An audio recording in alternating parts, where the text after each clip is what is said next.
మీరు ఎక్కడైనా చూడండి తల్లి, ఎప్పుడెప్పుడైతే హైందవ ధర్మం నశించిందో ఏ ఏ ప్రాంతాల్లో, ఇప్పుడు మీరు కేరళ తీసుకోండి, మొన్న కేరళ ఫైల్స్ సినిమా కూడా వచ్చింది, ఎంత అన్యాయం అమ్మ. ఇప్పుడు ఏమవుతోందంటే ఒక ఒక ఒక group of most phonetic and selfish people వల్ల మిగతా వాళ్ళకి సర్వైవల్ ప్రాబ్లం వస్తుంది. ఇప్పుడు మీకు ఆ అమ్మాయిని ఎవరైతే మీరు ఆ క్యారెక్టర్ ఉన్నారో కేరళ స్టోరీలో హింస పెట్టింది ముస్లింలు, కానీ మిడిల్ ఈస్ట్ నుంచి మీకు పంపించింది ముస్లింలేగా. మీరు కథ చూసారు అక్కడ విధి విధానం, అక్కడి నుంచి పంపించింది ఇస్లాంని నమ్మిన వాడే, ఇక్కడి నుంచి ఆ భయంకరమైన జీవితం ఇచ్చింది ఇస్లాంని నమ్ముతున్నాను అన్నవాడే. సో ద డిఫరెన్స్ ఏంటి? ఇస్లాంని నమ్మినవాడు, నమ్ముతున్నాను అన్నవాడు. ఎవడు డేంజరస్ సొసైటీకి? నమ్ముతున్నాను అని అన్నవాడు.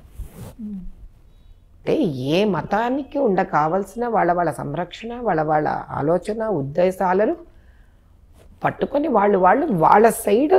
ఇట్స్ రిలీజన్ అనేది చాలా పర్సనల్ థింగ్ నాన్న. ఆ పర్సనల్ థింగ్ రిలీజన్ అనేది వ్యక్తిత్వాన్ని పెంచాలి కానీ వ్యక్తిని చంపకూడదు.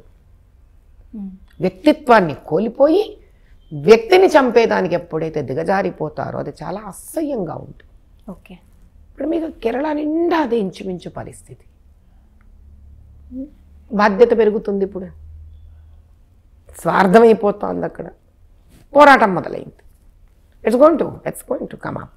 ఓకే, మీరు తమిళనాడు చూసుకోండి, ఆడ ఏం చేస్తారు? ఇళ్లలో దీపాలు పెడతారు, భార్యలేమో టంటింటి హారతులు ఇచ్చేస్తుంటారు, ప్రసాదాలు పెట్టేస్తారు, మంగళసూత్రాలు అద్దేసుకుంటారు. మొగుళ్ళేమో అపర దైవ దూషణ చేస్తూ ఉంటారు.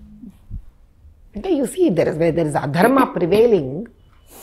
మా అన్నమలయ్య అన్నగారు ఉన్నారు అక్కడ కూడా, ఆ యోధుడు, ఆయన కూడా పోరాడుతున్నారు, బీభత్సంగా పోరాడుతున్నారు. జయం ఏంటో చూపిస్తారు ఆయన కూడా. అంటే I would say now slowly Modi గారు మూడో టర్మ్ ఆయన వచ్చేస్తారు, కానీ 10 ఏళ్ల ఆయన శ్రమ ఏదైతే ధర్మాన్ని పట్టుకొని కర్మయోగాన్ని పట్టుకొని ఏదైతే ఆయన పట్టుకొని నిజంగా ఆ మహానుభావుడు ఈరోజు నాకు తెలుస్తుంది, ఇప్పుడు కూర్చొని ఏలాగుందో నాకు తెలుస్తుంది. అంటే ఎన్ని భరించి ఆయన నిజంగా ఆ తండ్రి నిజంగా ఆ 10 ఏళ్ల పాలనలో ఎన్ని అద్భుతాలు చేశాడో ఆయన నిజంగా. అసలు నేను పార్టీ మనిషి అయి ఉండక్కర్లేదమ్మా ఆయనను ప్రేమించడానికి. ఒక భారతీయ స్త్రీ అయి ఉంటే చాలు ఆ మహానుభావుని చేతులెత్తి జోడించి నమస్కరించడానికి. ఓకే, కాబట్టి ఈసారి ఒక ధర్మ జాగృతం వస్తోంది బుర్రలోకి అందరికి. ధర్మ జాగృతం అంటే ఎక్కడ అన్యాయం జరుగుతుందో అక్కడక్కడ భగవంతుడు రకరకాల రూపంలో వస్తాడు.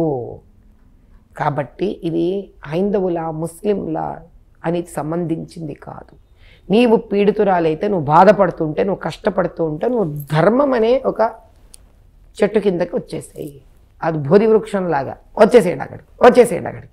ఈరోజు అది బీజేపీ.